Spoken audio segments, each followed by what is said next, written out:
आपको यह जानकर हैरानी होगी कि व्यक्ति के इन 4 अंगों पर तिल का होना उसे करोड़पति बन सकता है।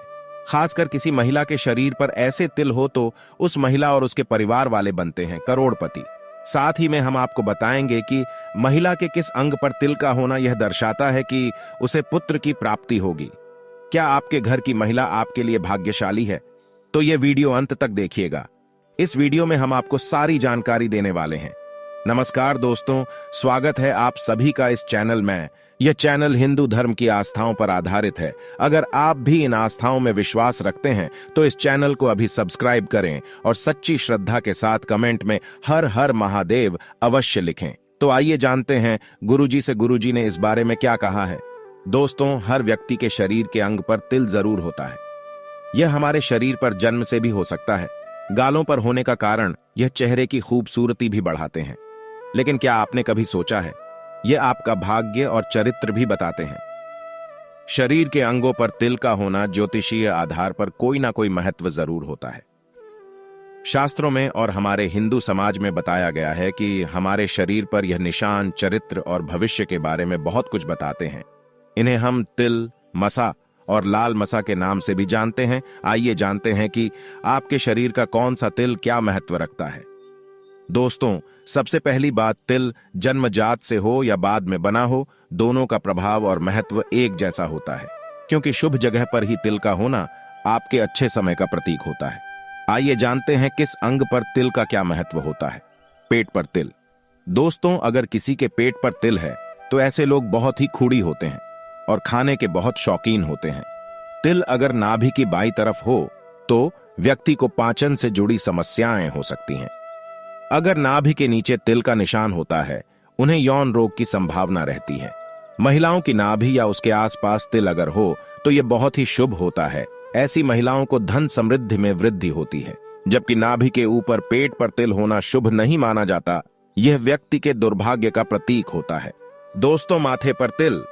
जिन व्यक्तियों के माथे पर तिल होता है वे बहुत ही धन कमाते हैं, लेकिन बहुत अधिक खर्चीले किस्म के लोग होते हैं।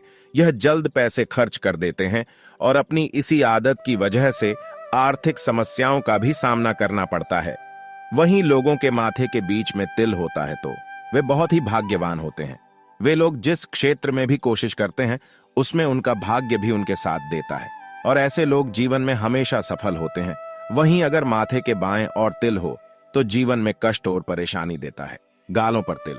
दोस्तों, किसी के गालों पर तिल है तो यह तिल उसे बुरी नजर से बचाता है। चेहरे के दाहिनी तरफ तिल है तो यह शुभ माना गया है और बाएं तरफ का तिल थोड़ी परेशानियां देता है।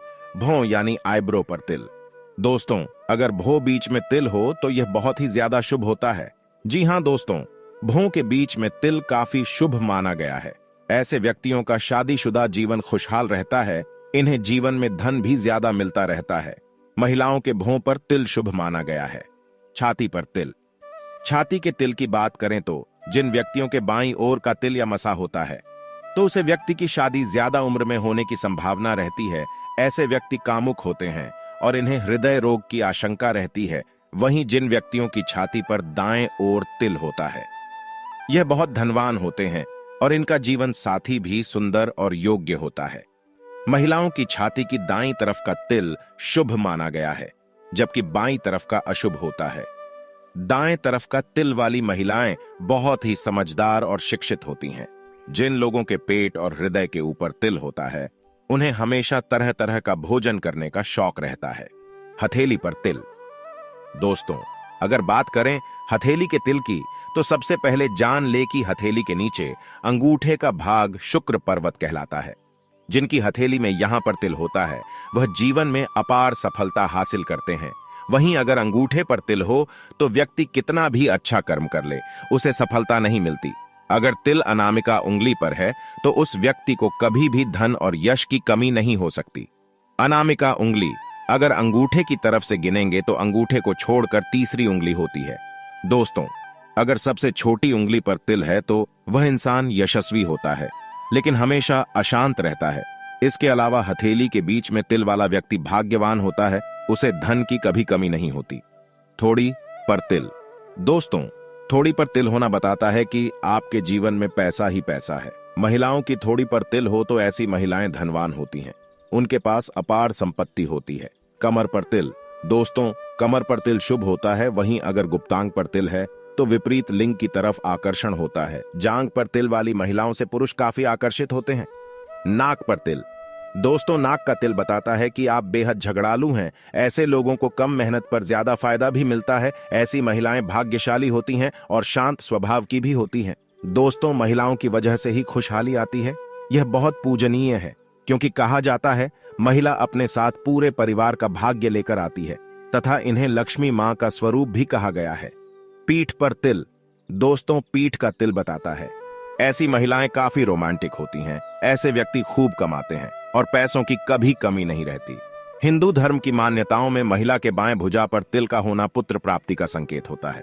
वही दाहिनी ओर महिलाओं का तिल उन्हें धनवान बनाता है। दोस्तों, सच्ची श्रद्धा से कमेंट में जरूर लिखें, हर हर महादेव, राधे राधे, जय श्री राम। दोस्तों, गुरुजी आप लोगों को जानकारी बताएंगे, उससे पहले आप सभी दर्शकों से छोटी सी प्रार्थना है। चैनल को अभी तक सब्सक्राइब नहीं किए होंगे तो हमारे चैनल प्राचीन ज्ञान को सब्सक्राइब कर लें। बाजू में बने बेल की आइकन को दबा लें, जिससे आने वाले हमारे लेटेस्ट वीडियो आपको सबसे पहले मिल सके।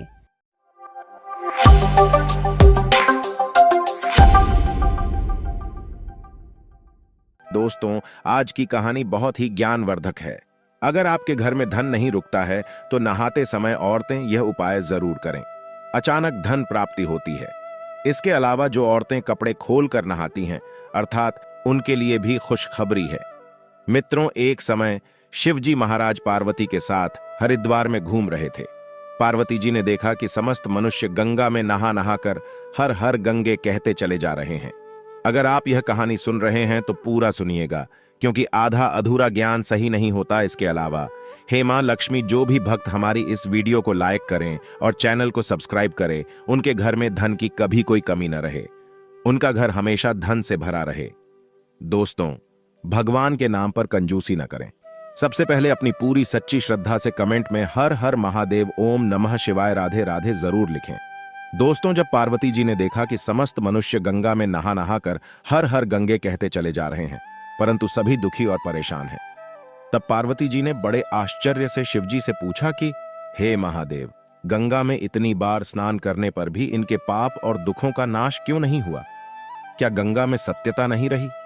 शिवजी ने कहा, प्रिय, गंगा में तो वही सामर्थ्य है, परंतु इन लोगों ने पापनाशिनी गंगा में स्नान ही नहीं किया है, तब इन्हें लाभ कैसे हो? पार्वती जी ने आश्चर्य से कहा कि स्नान कैसे नहीं किया?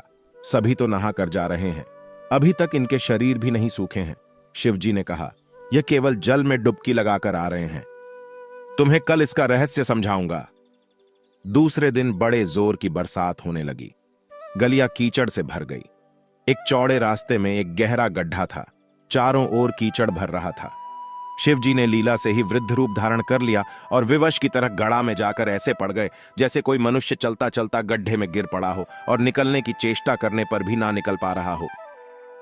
पार्वती जी को उन्होंने यह समझाकर गड्ढे के पास बैठा दिया कि देखो, तुम लोगों को सुना सुनाकर यूं पुकारती रहो कि मेरे वृद्ध पति अकस्मात गड्ढे में गिर पड़े हैं। कोई पुण्य आत्मा इन्हें निकाल कर इनके प्राण बचाए और मुझ असहाय की सहायता करें। शिवजी ने यह और समझा दिया कि जब कोई गड्ढे में से मुझे निकालने को तैयार हो, तब इतना और कह देना कि भाई, मेरे पति सर्वथा निष्पाप है, इन्हें वही छुए जो स्वयं निष्पाप हो। यदि आप निष्पाप है तो इनके हाथ लगाइए, नहीं तो हाथ लगाते ही आप भस्म हो जाएंगे। पार्वती जी तथास्तु कहकर गड्ढे के किनारे बैठ गई और आने जाने वालों को सुना सुनाकर शिव जी की सिखाई हुई बात कहने लगी। गंगा में नहाकर लोगों के दल आ रहे हैं। सुंदर युवती को यूं बैठी देखकर कईयों के मन में पाप आया। कईयों को कुछ धर्म का भय हुआ, कई कानून से डरे। कुछ लोगों ने तो पार्वती जी को यह भी सुना दिया कि मरने दे बुढ़े को, क्यों उसके लिए रोती है। और कुछ दयालु चरित्रवान पुरुष थे, उन्होंने करुणावश उस युवती के पति को निकालना चाहा, परंतु पार्वती के वचन सुनकर वे भी रुक गए। उन्होंने सोचा कि हम गंगा में नहाकर आए हैं तो क्या हुआ, पापी तो है ही, कहीं सहायता करते समय हम भस्म न हो जाएं। इस स्त्री के कथन के अनुसार हम स्वयं भस्म ना हो जाए, किसी का साहस नहीं हुआ। सैकड़ों आए, सैकड़ों ने पूछा और चले गए। संध्या हो चली। शिवजी ने कहा, पार्वती, देखा आया कोई सच्चे हृदय से गंगा में नहाने वाला। थोड़ी देर बाद एक जवान हाथ में लौटा लिए हर हर गंगे करता हुआ निकला। पार्वती ने उसे भी वही बात कही। युवक का हृदय करुणा से भर आया। उसने शिवजी को निकालने की तैयारी की। पार्वती ने रोककर कहा कि भाई, यदि तुम सर्वथा निष्पाप नहीं होंगे तो मेरे पति को छूते ही जल जाओगे। उसने उसी समय बिना किसी संकोच के दृढ़ निश्चय के साथ पार्वती से कहा कि माता, मेरे निष्पाप होने में तुझे संदेह क्यों होता है? देखती ही नहीं, मैं अभी गंगा नहाकर आया हूं। भला गंगा में गोता लगाने के बाद भी कभी पाप रहते हैं? अभी तुम्हारे पति को निकालता हूं। युवक ने लपककर बूढ़े को ऊपर उठा लिया। शिव पार्वती ने उसे अधिकारी समझकर अपना असली स्वरूप प्रकट कर उसे दर्शन देकर कृतार्थ किया। शिव जी ने पार्वती से कहा कि इतने लोगों में से इस एक ने ही गंगा स्नान किया है। इसी दृष्टांत के अनुसार जो लोग बिना श्रद्धा और विश्वास के केवल दंभ के लिए गंगा स्नान करते हैं, उन्हें वास्तविक फल नहीं मिलता। परंतु इसका यह मतलब नहीं कि गंगा स्नान व्यर्थ जाता है। गंगा स्नान का बहुत पुण्य भी है। इसके बाद शिव जी ने पार्वती जी से कहा, अब मैं आपको 12 बातें बताता हूं। जो भी मनुष्य इन 12 बातों को नहाते समय ध्यान में रखता है, वह कभी भी दुखी नहीं रहता है। उसके घर में मां लक्ष्मी का वास हो जाता है। उसके घर में अपार धन आता है। घर में कभी भी लड़ाई झगड़ा नहीं होते हैं। उसका पूरा परिवार हंसी खुशी जीवन व्यतीत करता है। तब माता पार्वती ने कहा, हे भगवान, आप हमें यह वह 12 बातें बता दीजिए। इसके बाद भगवान शिव उन बातों को बताना शुरू कर देते हैं और माता पार्वती बहुत ध्यान से सुनने लगती है। दोस्तों, यह 12 बातें आप लोग भी बिल्कुल ध्यान से सुनना। इसके बाद भगवान शिव कहते हैं, प्रिय, यह 12 बातें बताने के बाद मैं आपको एक बात और बताऊंगा जो औरतों के लिए है। जो औरतें कपड़े खोलकर स्नान करती हैं, उनके लिए यह बात बहुत ही महत्वपूर्ण है। तो पार्वती जी, इस बात को आप बहुत ही ध्यान से सुनना। तभी शिव जी अपनी वाणी को शुरू कर और बताने लगते हैं। दोस्तों, शिव जी कहते हैं, स्नान करने से शरीर निरोगी रहता है और मन प्रसन्न रहता है। नहाने से चेहरे की क्रांति और शारीरिक आकर्षण में भी बढ़ोतरी होती है।